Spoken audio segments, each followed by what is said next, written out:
G'day guys, Blake here with another video, and I'm really excited today because for the first time ever I'm able to tour somebody else's fish room. So today we have TJ here with me, and he's got a nice little setup here, some really cool tanks that I'm excited to show you, and some unique fish as well. So I think there's going to be plenty in this video, so without any further ado, let's jump straight into the video.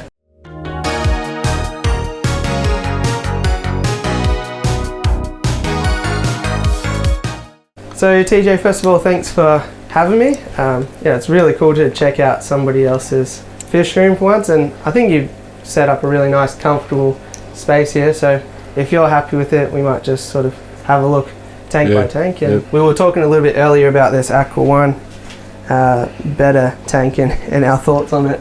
It's definitely, the fish look really, really great in here. You got some nice koi bettas or HMPKs, half moon plaquettes. Are these ones that you've bred out, or? No, these are ones I bought. The ones on the right, I'm pretty sure are Galaxy. The one on the left is a Candy. Yeah, yeah. I only grabbed that tank because I bought the other two, the 4 bay ones, and I thought I'll grab that as I can use it as a hospital tank or something, and then I needed more room, and I thought I'd put them in, and I just don't like it. It's too short, it doesn't hold enough volume. It gets warm too quick, and I figure it will get cold too quick.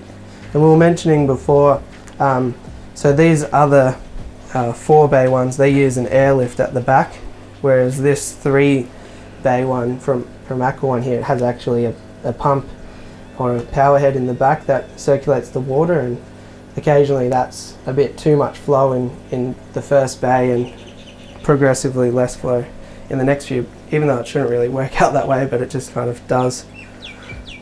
But it tends to swirl around in the first bay, and then it goes slowly through the second too. But I mean, for what it is, it looks really nice. You've got some nice, was it milfoil or wisteria? Yeah, a bit of milfoil and some, I think some pink ambulia. Yep. Bit of water wisteria.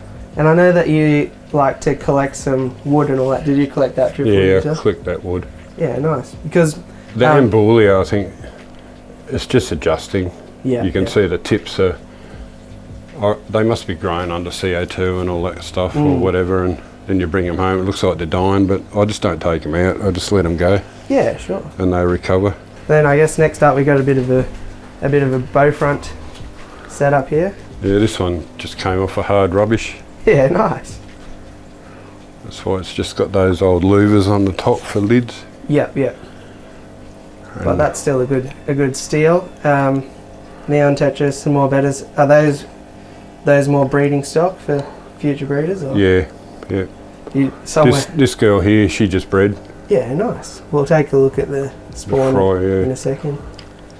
Oh, she's beautiful. I bet you they'll be rippers of spawns, no doubt. And this one here, she got a bit sick last week. She was in the trio, so I moved her back in here.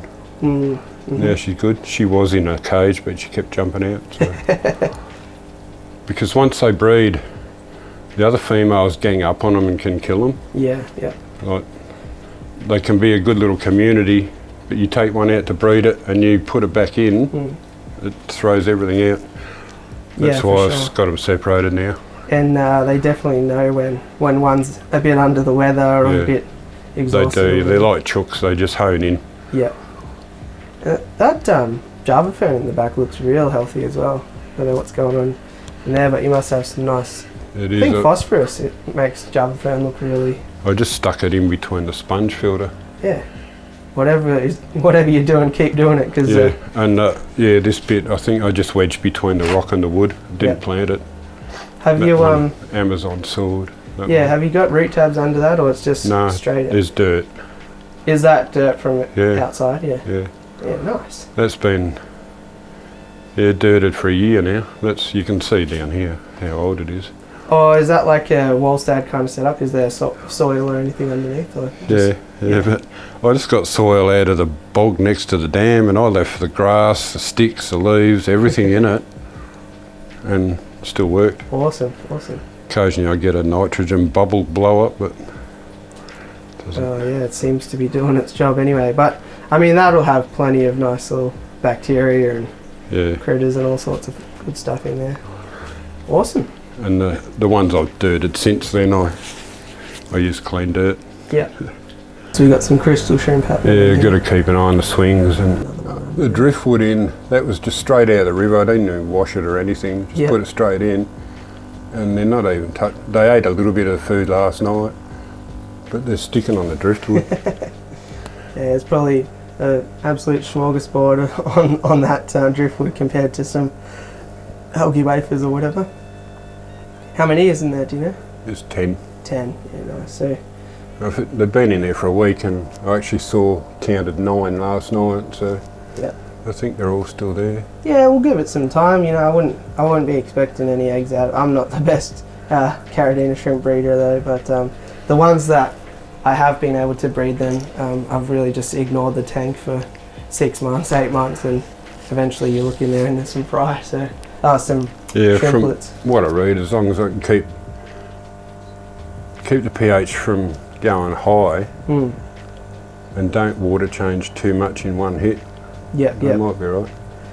Awesome. That's just a little Kmart tank. We love Kmart tanks. Yeah, that's the Kmart. That's dirted as well. Yeah, nice. Well, that will help a lot as well, because even though you can get shrimp safe fertilizer, if you can keep all your fertilizing under the substrate, that'll help with the stability of all the different elements and all that stuff. So I always did a lot of fishing and hunting and outdoor stuff. I got diagnosed with lung cancer in November 2017, and the initial shock of that was a story in itself. Like, I was just devastated. But even these days, lung cancer isn't the death sentence it used to be. Cancers just aren't anymore. And I did chemo and radiation, and we actually beat the cancer, totally cured it. The chemo knocked me around a lot, and the radiation, and I've had to quit work early. Like, that was upsetting, retiring at 55, 56. You know, that was upsetting. Everyone says, oh, I wish I didn't have to work, but when you don't work, it's not nice, it's horrible. Yeah, you probably joked around about retiring for 20 years, but then you actually don't have a choice about it. Because you got nowhere to go, nothing to do, nothing to get up for, you know, and I couldn't walk far. And then, like I was saying before, I saw this fish tank on special at Pet Stock for $300. So I got that, and that was about 14 months ago, and since I got that, then the others just come along. Like, when you're sick and you can't walk, you can't shop, you can't do anything, like, even some days where I was too sick to get up, and you just don't even want to get up some days, but you might have baby fish, you know, you've got to get up and feed them all. Yeah, well, after the lung cancer and got cured from that, then they do scans to check my lungs, and they found bowel cancer. So that's the one I'm dealing with now, but they got all that too, because they do these checkups, they find them early and get it, you know. And the fish tanks give me a life now. Like, I go collecting, I go looking for stuff, or I just go for a drive. But it's good when you've got 8 or 10 tanks too, because then there's always something to do. I tried a couple of fish tanks, 30 years ago, but I didn't know what I was doing. You know, you'd buy a 3-foot tank and those old bubble filters that used to sit in the corner, and you fill them with floss, and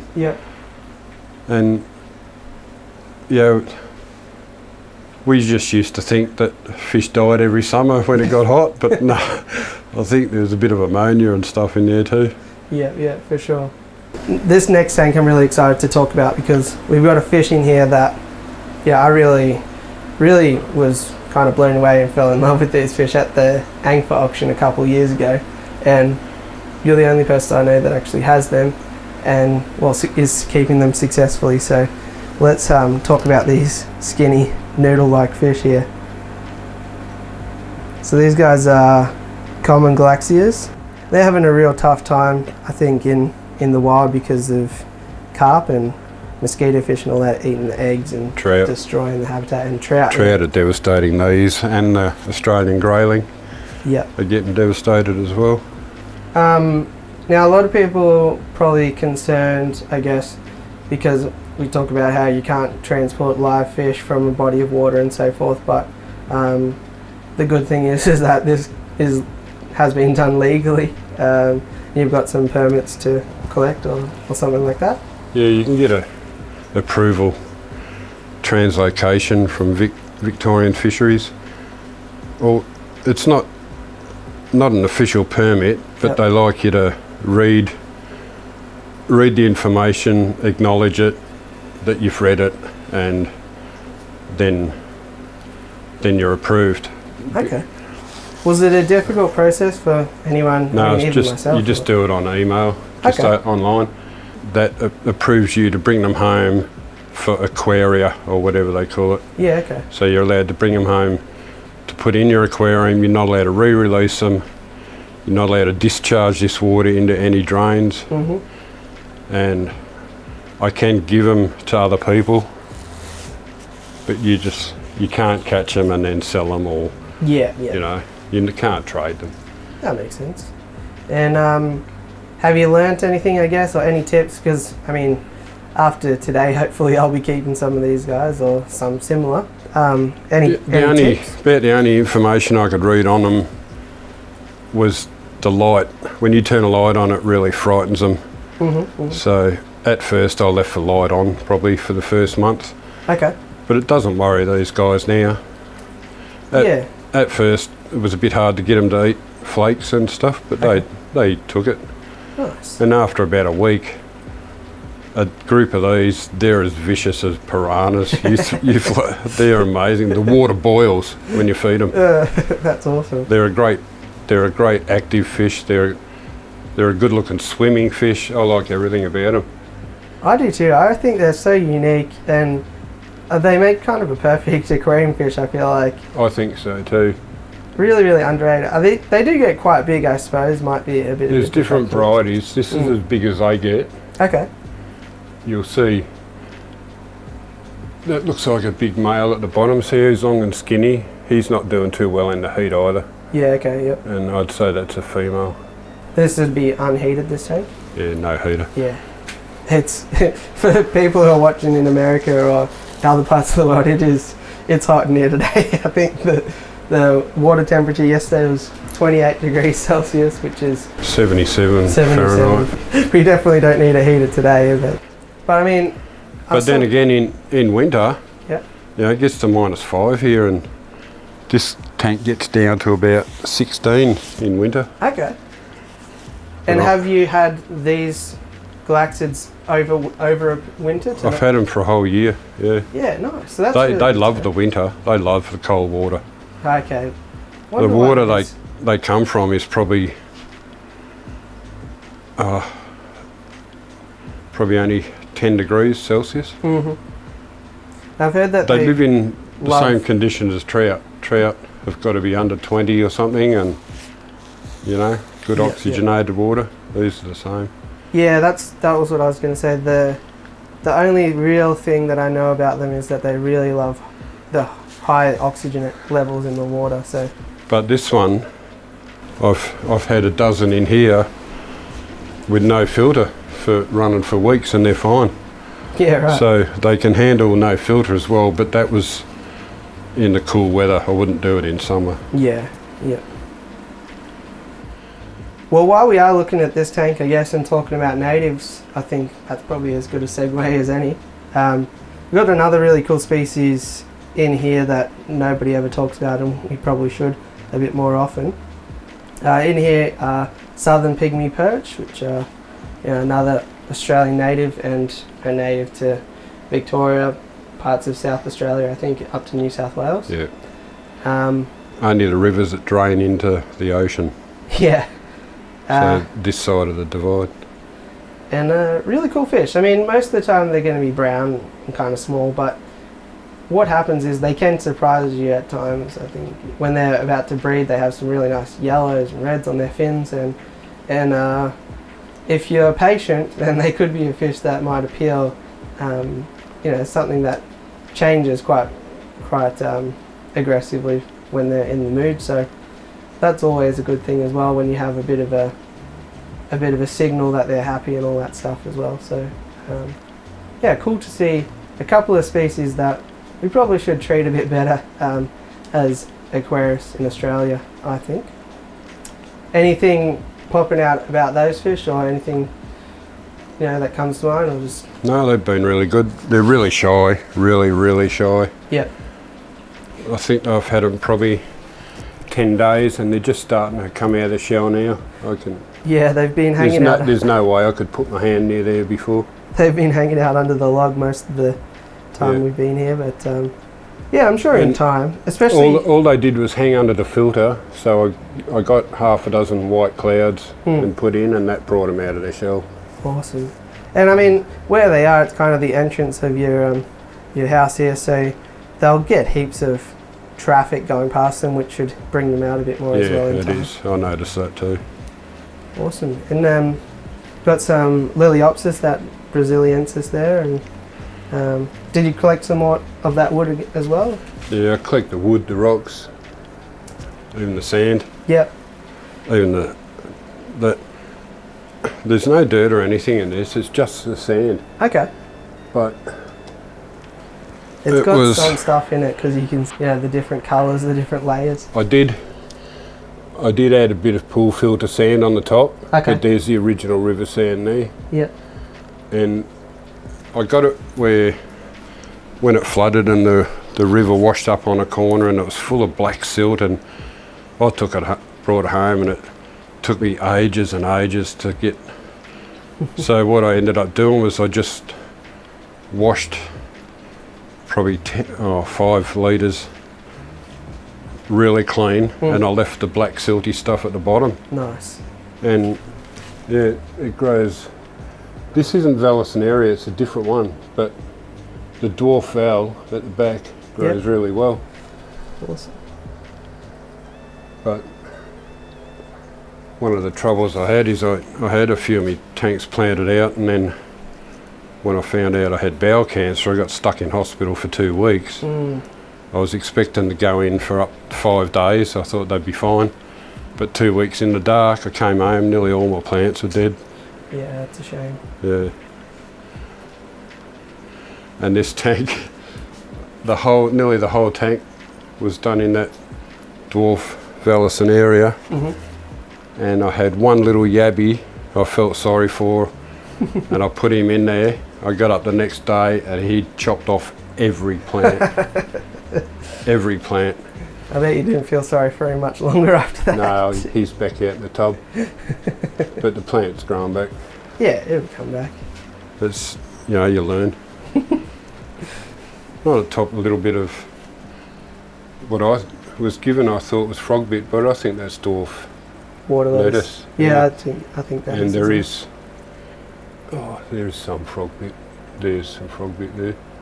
Yeah, that's definitely some frog bit. I've got it. Definitely got a few Bettas around the place. Probably. Well, this guy, we'll start with this one. Yep. My mate Stanley from Bettas Oz. If you want good Bettas, go on Facebook for Bettas Oz. He sent me this one as a prize just for commenting on his posts. Nice. He spent 8 days in the mail. Oh. He got lost. He sent one to Queensland and one to me from Blackburn. Yeah. The Queensland one got there the next day.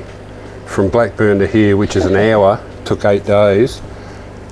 I got him out, put him in the tank, and he ate straight away. Awesome. He was still as active as this. I couldn't believe it. I was expecting him to be dead. Yeah. Yeah, that would have been the longest 8 days ever, no doubt. Refreshing the tracking number. Yeah. But he's a ripper. What do you call him? Samurai or one of those sort of things? He's a green blacklight, I think he calls them. Okay. They're similar to the samurai and the black dragon, but he's actually a green, which doesn't show up very well with this light. And there's his girlfriend. Are they siblings, do you know? They might be. Yeah. That would be which awesome. is fine. Yeah, you'll get some consistent fry out of them. Yeah, I think you just call it F1, don't you? It'd be the first cross, which people probably don't realise how much Bettas are inbred. Yeah, exactly right. I mean, you don't find them in the wild looking like this candy guy here as well. Or it might even be a girl. Yeah. And that's a candy. She's a girl, but she's a big girl, so I'm going to have to get a big male. I've got a nice male he just bred though. And the Dumbo, I found him at Fish and Feather. Yeah, he's a beaut. They've actually got some nice Bettas there too. Yeah. I didn't like those until Stanley gave me a Dumbo, and then when I watched them swim, I only like the short fin, but a couple of long fin ones is nice. Yeah. Good to show the difference as well. You know, if people come here that aren't into fish or don't know about all the options you can get. He's beautiful, this one. It's just called an orchid or something like that? It's just gold. Yeah. And he's got a female as well. These were imported. And I was pretty lucky, my mate. He bought 2 pairs.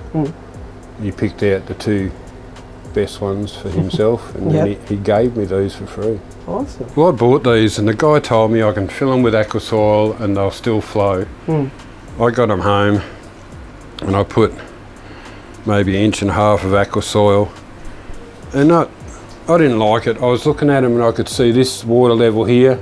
Each one got lower and lower. Yeah, yep. And to me, that's saying they're not draining. It's not free flowing. So I came up with this idea, plant them in the pots. That's another one of your videos on you use the terracotta pots and stuff. Yep. I try to figure what I can do, and then your video on the terracotta pots. So I came up with these little takeaway containers that fit perfect. Yeah, they look great. I've put a couple of tiny holes in them. And they work great, and they're good depth too, I think, for amount of soil. But the only thing I didn't think of is those takeaway containers are quite sharp underneath. Yep. So if I did it again, and I can't lift them out because it's aqua soil. Yep. If I did it again, I'd run a lighter underneath them quickly and round it off. Yeah, that'd be a good idea. But they can actually, do you know what else you could do is see how they can go right down behind the back, and I've got a gap about 1 inch behind. Yep. So they sleep down behind it. They love it. I don't know if you got the room or the patience to do it. You could also cut a slit in some airline tube and use it like as a kind of bumper on the edges. Oh, good idea, yeah. Kind of like what people do with pool noodles. Yep. Nice Hellboy, that one. Yeah, absolutely. He's not the best quality, but I like him. Sometimes I find those are my favourite fish anyway. You know, the ones that take you a bit by surprise, you know. It's probably not the one that you spent the most money on or whatever, but, you know, they just have a cool personality or a certain trait about them. Yeah. He's just pretty. Yeah. Well, I think you've done a great job with these 4 bayers anyway. They seem to be set out really well. They are now, I think, as long as you get a bit of flow, not too fast for the Bettas. And what I did like about these, if you can look in the back there, I love the size of the sponge filter in them. Yeah. That's like almost 12-inch square, 30 centimetre square block. Yeah, room for the heater and all that, a bit of extra water. So they might have kind of a small space, but there's a bit of water volume, and I think, what is it, 25 They do look small, but if you look in there really, that is so much room for a Betta, and like I say, they can swim down behind the back, and especially the long fins, they really don't want room. They do more damage to themselves if they're in a big tank with flow. And I was a little concerned with these, but these tanks, I really like them now. And if you see the size containers breeders use, especially overseas and stuff, this is luxury. It's a motel for them. And it's sat under the TV. I bet you end up your eyes end up falling down to these more than they go up to the TV. I don't know, I find you can sit at a fish tank anywhere and it just looks like a piece of art. Oh, exactly. That's what I like about them. I agree. This one, you can see it's still cycling, that bit of that Diatom stuff. diatom algae, yeah. That's about the only problem I'm having. Well, that's a nice. And the plants are... I like that guy. Yeah, he's nice. Good combination to have him in with the Cardinals. The blue and reds, yeah. And same thing, the plants are adapting, so all the yellow are cut off and they're coming back. But I put some of that rooibos tea in last night. Yep. And yeah, I don't know if I like it. Bit it looks better on camera than it does in real life. It's quite yellow. Yeah. I think it's probably... It's a bit tricky as well while you're going through this phase as well, because it might be a bit browny and yellowy from some of that. They were yellow anyway, yeah. Yeah. But I like the tea because it gives you a lot of the antioxidants that Indian almond give. Yeah. But I don't have to put a $3 Indian almond leaf in that tank. Yeah, exactly. Yeah. But you get the same antioxidants, which is good for their coat, their internals. Or if you ever have any like fin rot or bacterial stuff going on, sometimes, it saves having to wait for like almond leaves from eBay or whatever. Yeah. I just got some water aging, so I can change water for the fry later. Okay, sure. So is that how you usually, that's for fry only, is it? For the Betta fry? Yeah. Just so that you can get the tannins and the pH to be similar to what they're living in? Yeah, just to get all them antioxidants and tannins in the water. Yep. Otherwise you change it with fresh water and then you're putting the leaf in there and waiting a few days for it to leach out. Yep. Where I'll let it leach out and then add more water to it, and then just use some of that for a water change. Sure. Which won't be happening for another week anyway. Yeah, and they're down in there. We'll look at them in a sec. Yep. These are fantastic fight, I like. These are hatched Tuesday, and look how many bubbles he's still got. Yeah, he's doing a good job. Yeah, still putting them back in the bubbles. This is another new tank, which I'm trying with some of those yellow. Oh yeah, we got yellow Neoteridinas. Perched up there like Simba. Yeah, and the same thing there. I put a little bit of food on there, and they're just staying on the wood. That wood just came straight out of the river too. Yep. And how many yellows did you put in here? There's 10 in there. 10 again. They'll probably be... Oh, there's another one off to the side there, I can see. I counted 6 last night. So they'll probably be all underneath the I think so. I chose a log. It's got lots of cracks and hollows in it. That looks great. Just a little tip with the hair grass. I don't know if you've grown much hair grass before, but if you chop it in half, it'll spread a lot better. Yeah. Unless you like the clump like that, and some people do. They look kind of natural anyway, like that, like rushes or whatever. I only grabbed it because it just happened to be at Petstock, and when I was there, because I get the milfoil from Petstock for like $6 a bunch. It's good value. Yeah, the only reason I say so is because I was the same. I'd be like waiting for it to sort of spread by itself, and then one day I just kind of got annoyed and just cut it, and then it started doing it. So now, whenever I have hair grass, I trim it immediately. I did notice that it has little runners. Yeah. Especially I didn't even realise it was hair grass. I wasn't sure what it was. When it's still got the seeds, you can see on the tips, that's from definitely when it's grown out of water. Yeah, right. And, yeah, that makes sense. Yeah, you cut those off for sure to help the transition. Yeah. But yeah, another nice little tank. So this one as well, that looks like pool filter sand. Anything underneath that? That's just a bit of aqua soil under that one. Ah, yeah, nice. So I'll give it a go, see what happens. The dirted tank method. I like the deep substrate. This tank, when it had more plants in there, I'd never do water changes on it, and like 4 or 5 months, and I'd check the nitrates and it would hardly even register. Yeah, right. So, and that was my first tank, so it was just, aquarium gravel. And then I just put sand, a couple of inches of sand over the top a few months later. And the valve grows in there pretty good too. Yeah, it looks great. it looks like it would be in some sort of nature book, you know, of what obviously the fish are from different locations and stuff, but yeah. It looks very, very much what you would see, doesn't it, you know? Well, same with the Pygmy Perch, that tank there. I suppose you almost call it a wild Dutch style. I just do the flat. I don't worry about the landscaping and all that stuff, you know, like... Yeah. Let things fall where they do. A fish tank has to be pleasing to your eye, but also its main purpose is to be a good habitat for fish. So I just plant anything that looks wild, and then to me, the more wild they look, the better they look later on. Yeah, I agree.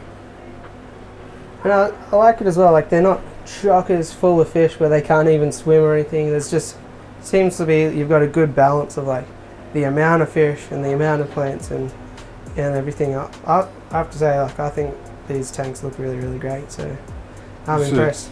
A little bit of, I think it's blackbeard algae, is it? Oh yeah, there's a bit of blackbeard. It's only in this one, so I think it's something to do with that substrate I brought with all the black silt in it. Yeah. And also, the 2 weeks I was in hospital, that light was left on for 2 weeks. Yep. The whole back was covered in green hair algae. Oh yeah. The whole back, and one little, what do you call them? The sucking catfish? Oh, Chinese, is it? Yeah, Chinese algae eater. He's cleaned a whole lot up in a few months. There you go. I did put a little power head in and increase the flow a bit. Yeah. I think that helped. But yeah, he seems to have cleaned the whole thing up.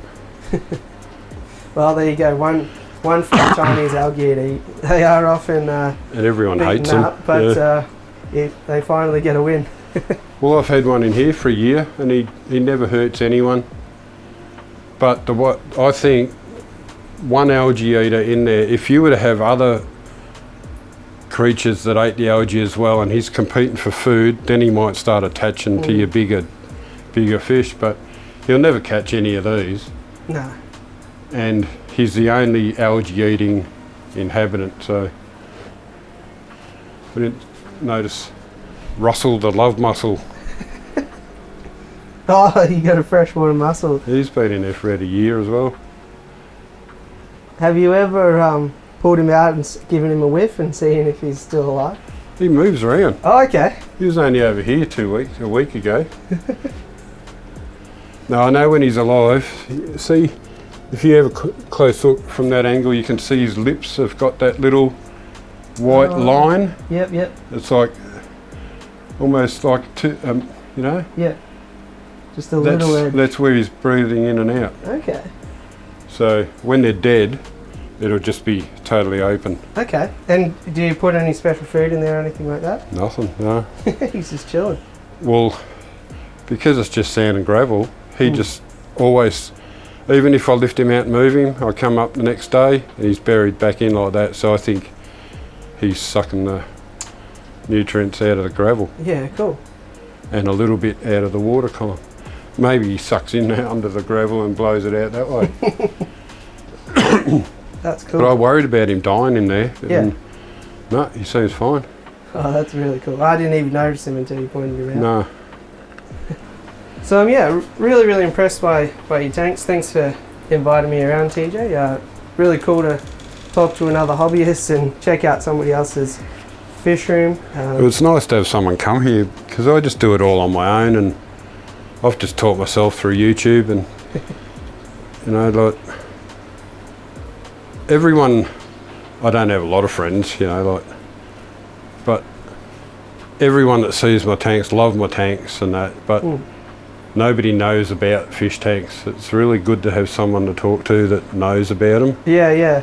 Well, that's why I started making videos, to finally have an outlet. So it's good whenever I see you on the live streams or being part of the community. So if you see TJ's name pop up, you know, say g'day and let him know thanks for having me. So there you go, guys. Hopefully you like this video, something a bit different, and you know, I was really happy to do it. Let me know if you'd like to see more of these, or if you live nearby, so that I can check out your fish room if you'll have me. If you did like it, it always helps me out to smash like, hit subscribe and all that fun stuff, and I'll catch you on the next one. Thanks for watching.